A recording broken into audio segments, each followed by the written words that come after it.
Hello बच्चों, I am Rashmi your maths teacher. I hope you all are good. तो यहाँ पर हम इस वीडियो में डिस्कस करने वाले हैं हमारे क्लास 10th के टर्म 2 का सिलेबस। तो टर्म 2 के सिलेबस की मैंने एक अलग से आपको यहाँ पर ब्लॉग पे डाले हैं, जिसमें सिर्फ टर्म 2 के चैप्टर्स जो आ रहे हैं उसकी वहां पे मैंने लिंक डाले हैं।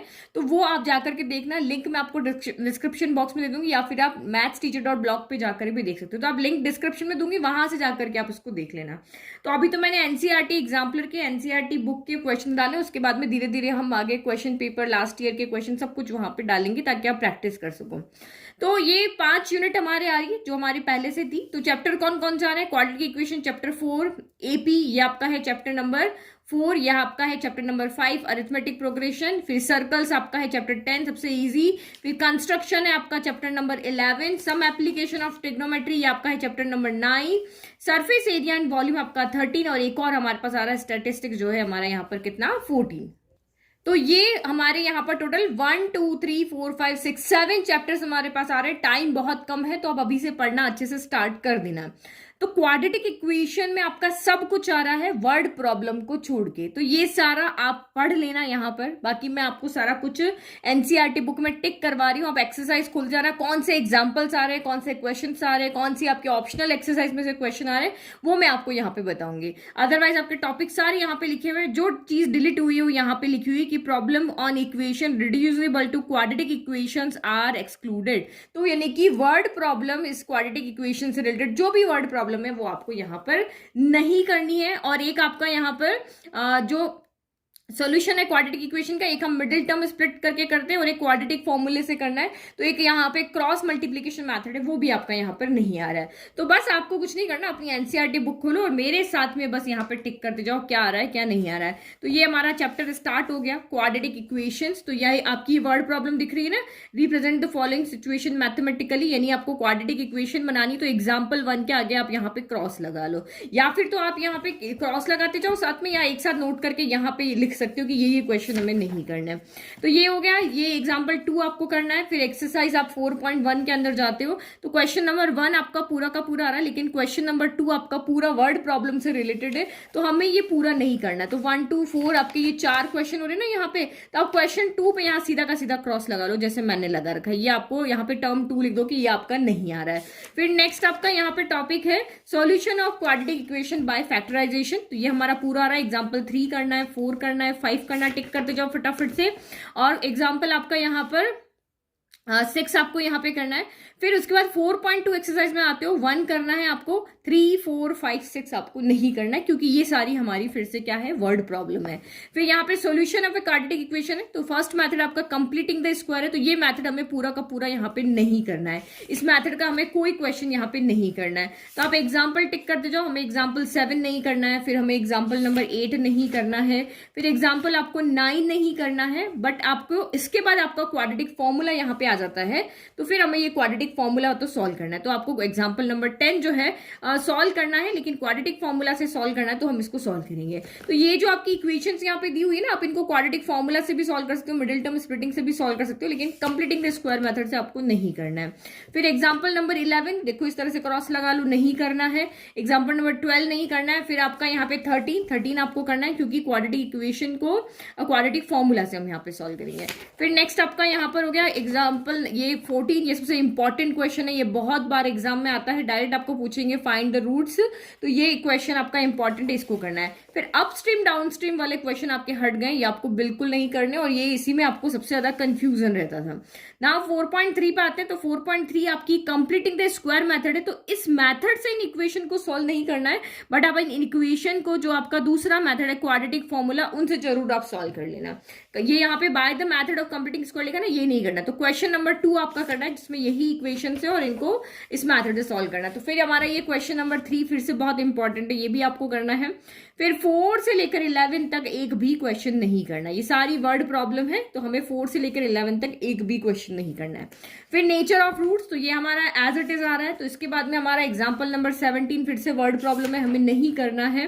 फिर 18 आपको करना है। 4.4 एक्सरसाइज में अगर आप जाते हो तो 1 करना है, 2 करना है, लेकिन 3, 4, 5 हमें यहाँ पर नहीं करना है।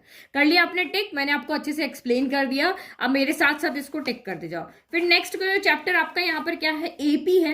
तो यहाँ पर इसने क्या कहा है, application based on sum of n terms of an AP are excluded. तो यहाँ पर भी इस तरह की जो एंड टर्म की सम का जो एपी आपकी जहां पे भी बन रही होगी एंड टर्म्स होगी, तो उस तरह के क्वेश्चंस आपके नहीं करने। तो ये लास्ट में है, बाकी सारा आपको एज इट इज यहाँ पे करना है, बाकी सब चीजें आपकी यहाँ पर आ रही है। तो हम अगर एग्जाम्पल देखते हैं तो एग्जाम्पल 1 भी करना है आपको, 2 भी करना है। नेक्स्ट आपका यहाँ पर एग्जाम्पल 1 हो गया, एग्जाम्पल 2 हो गया, एक्सरसाइज 5.1 आपको सारी करनी है। ठीक है, तो ये एग्जाम्पल 1, 2 पे टिक कर लिया, एक्सरसाइज 5.1 पूरा का पूरा टिक कर लो, क्वेश्चन पे टिक लगाने की जरूरत नहीं, ऊपर हमने टिक कर रखा है ना, तो ये पूरी करनी है। फिर and term of an AP, तो ये भी हमारा यहाँ पे आ रहा है। तो यहाँ से लेकर जो एग्जाम्पल 3, 4, 5, 6, 7 ये सारा कुछ हमें यहाँ पे करना है। 8 एग्जाम्पल भी हमें करना है। उसके बाद आपका वही एग्जाम्पल नंबर 9, 10 सारे कुछ करने। एक्सरसाइज 5.2 हमें यहाँ पर पूरी की पूरी करनी है। ठीक है, तो ये पूरा हमने टिक कर लिया। अभी तक कोई भी चीज ऐसी नहीं जो हमने क्रॉस की इस चैप्टर में, सारे के सारे क्वेश्चंस हमें यहां पर करने हैं इधर भी। Now sum of first n term of an AP, तो इसमें भी आपके कुछ क्वेश्चंस आपको नहीं करने, बाकी आप देखो एग्जांपल 11 पे टिक कर लो, करना है। एग्जांपल नंबर 12 करना है, 13 करना है, 14 करना है, 15 करना है, 16 भी करना है, और 5.3 आपको कंप्लीट सॉल्व करनी है यहां पर। ठीक है, तो अब ये एंड टर्म्स वाले क्वेश्चन कैसे हैं, तो आपका ये क्वेश्चन नंबर 18 है, वो आपको नहीं करना है यहां पर। फिर आपका यहाँ पर 19 नहीं करना है, 20 नहीं करना है, तो ये 3 क्वेश्चंस आपको यहाँ पर नहीं करने हैं।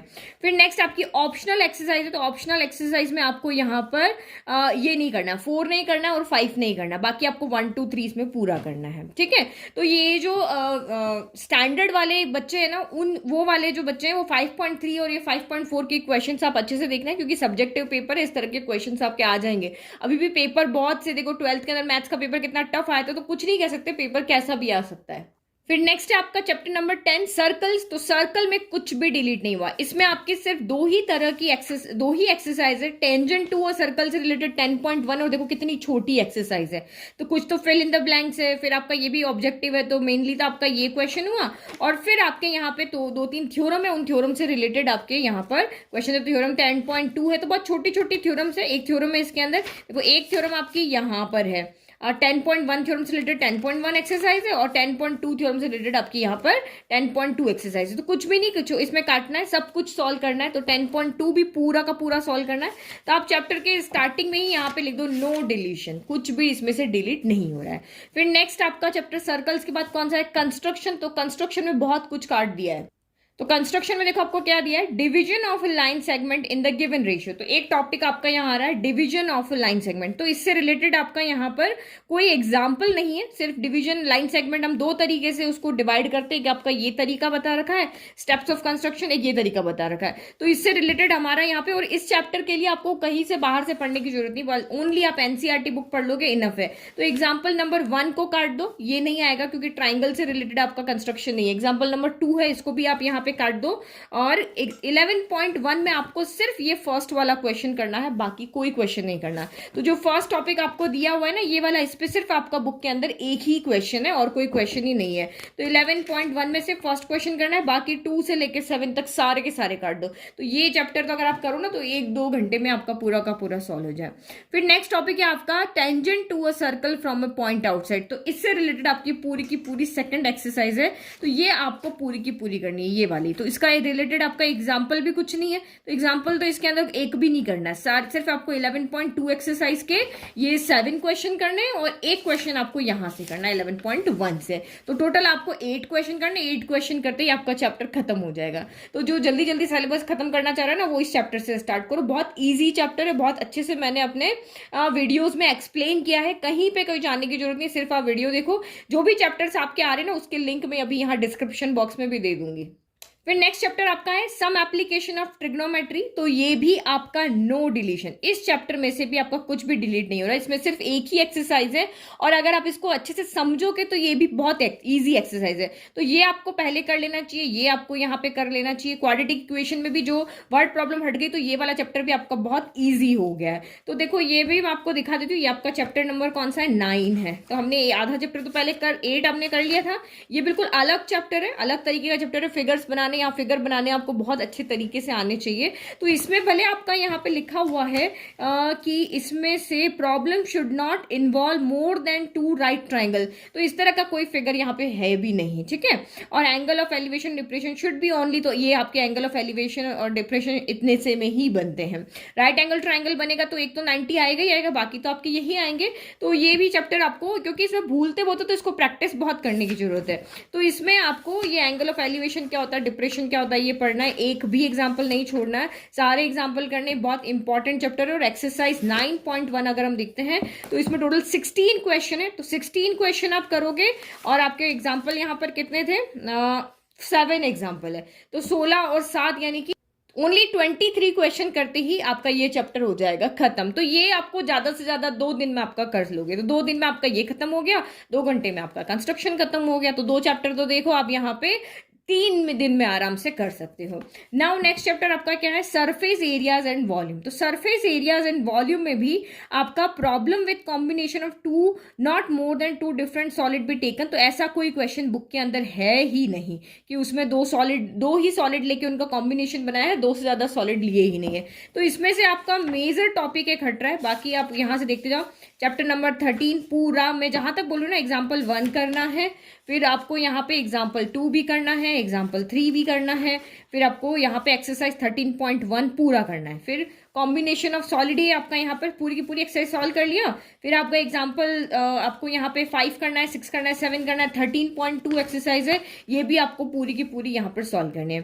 फिर ये जो टॉपिक है conversion of solid from one shape to another, तो ये भी इंपॉर्टेंट है। इसमें एग्जाम्पल 8 करना है, 9 करना है, आपको 10 करना है, 11 करना है, और 13.3 एक्सरसाइज आपको पूरी की पूरी यहाँ पर सॉल्व करनी है। ये हो गया। फिर ये आपका टॉपिक कर गया frustum of a cone topic है, ये पूरा का पूरा डिलीट हो गया। तो अगर आप चाहो तो यहां से लेकर के जो एग्जाम्पल नंबर 12 को काट दो। ये आपका थोड़ा टिपिकल टॉपिक भी, क्योंकि इसके फॉर्मूलाज भी बहुत लेंदी होते हैं जो अब याद करने में आपको दिक्कत हो जाती है, तो क्वेश्चन में भी जब करते हो तो भूल जाते हो, तो इसीलिए ये टॉपिक हट गया। एग्जाम्पल नंबर 13 आपको नहीं करना है, एग्जाम्पल नंबर 14 नहीं करना। और अगर ये टॉपिक होता तो इससे रिलेटेड क्वेश्चन एग्जाम में आता ही आता था, मतलब 4 मार्क का जो मैक्सिमम मार्क का सेक्शन डी होता था उसमें एक क्वेश्चन तो इसका मिलता ही था। तो 13.4 एक्सरसाइज आपकी पूरी नहीं करनी है, तो 13.3 तक करना है। तो ये भी बहुत इजी, अगर आप आराम से भी पढ़ो ना तो 4 दिन में आपकी आराम से हो जाएगी। तो इसमें से भी आपका 5th हट गया, 6th हट गया, 7th हट गया। ये फ्रस्टम ऑफ कोन के क्वेश्चन थे, ये तीनों हट गए। और जो स्टैंडर्ड के स्टूडेंट है उसको ये क्वेश्चन 1 2 3 4 बहुत अच्छे से सॉल्व करना है।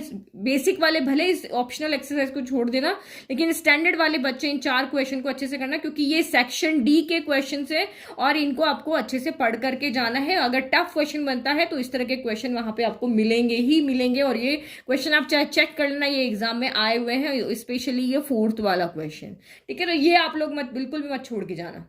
फिर नेक्स्ट टॉपिक नेक्स्ट चैप्टर आपका है स्टैटिस्टिक्स। तो स्टैटिस्टिक्स में mean median mode of group data, इसमें आपका बाय मॉडल सिचुएशन अवॉइडेड है, मीन बाय डायरेक्ट मेथड और अज्यूम मीन मेथड ओनली। सिर्फ आपका यहाँ पे मीन मीडियन मोड आ रहा है, तो मतलब इसमें से आपका क्या क्या टॉपिक हट गया है, तो इसमें से सिर्फ डायरेक्ट मेथड और अज्यूम मीन मेथड आ रहा है। हमारे पास 3 मेथड है, स्टेप डेविएशन मेथड भी है, तो वो भी हमें नहीं करना। तो इस चैप्टर को भी इतना सिंपल बना दिया है, टिपिकल चीजें तो आपकी सारी की सारी हटा दी है, ग्राफ वाला पोर्शन आपका पूरा का पूरा हटा दिया है। तो इस चैप्टर को तो आप सिर्फ एनसीईआरटी बुक से कर लोगे। देखो मैंने आपको कितने चैप्टर बताया एनसीईआरटी बुक से, कंस्ट्रक्शन सिर्फ आप इसमें से कर लो, चैप्टर नंबर 9 जो है हमारा ट्रिग्नोमेट्री वो सिर्फ इसमें से कर लो, और ये स्टैटिस्टिक्स वाला चैप्टर है ये सिर्फ इसमें से कर लो, और कहीं से इसको सॉल्व करने की जरूरत नहीं है।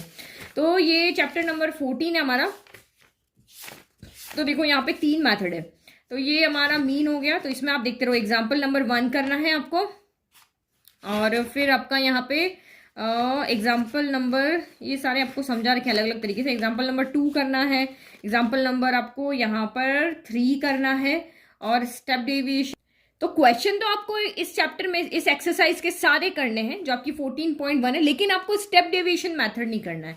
तो स्टेप डेविएशन मेथड क्या होता है, ये वाला मेथड होता है आपका कि यहाँ पर हमें ये ui जो होता है वो xi minus a upon h होता है। तो ये आप पढ़ोगे तब आपको समझ में आएगा, लेकिन क्वेश्चन हम सारे प्रैक्टिस करेंगे, लेकिन 2 मेथड से, एक डायरेक्ट मेथड से करेंगे, एक हम अज्यूम मीन मेथड से करेंगे। लेकिन ये जो हमारा स्टेप डेविएशन मेथड लगा हुआ है उस मेथड से हम यहाँ पे क्वेश्चन को सॉल्व नहीं करने। सॉल्व आपको सारे करने, लेकिन जो 2 मेथड मैंने आपको समझा समझाए हैं वीडियो के अंदर, उन्हीं 2 मेथड से आपको करना है यहाँ पर क्वेश्चन। तो ये 14.1 के अंदर कोई क्वेश्चन नहीं छोड़ेंगे, लेकिन हम करेंगे सिर्फ 2 मेथड से। फर्स्ट मेथड आपका डायरेक्ट मेथड और सेकंड मेथड है आपका अज्यूम मीन मेथड, और ये आपका है डायरेक्ट मेथड। तो इन 2 मेथड से ही हम इन 6-7 कितने क्वेश्चन है, 9 क्वेश्चंस को हम यहाँ पे सॉल्व करेंगे। ठीक है, तो ये आपका फर्स्ट टाइप का हो गया, एक मेथड इसमें से हट गया। फिर मोड आपको करना है, तो मोड में आपका कुछ नहीं हटा है। ठीक है, मोड आपका यहाँ पर हो गया। फिर 14.2 आपको यहाँ पे पूरी की पूरी करनी, इसमें से आपका कुछ नहीं हटा।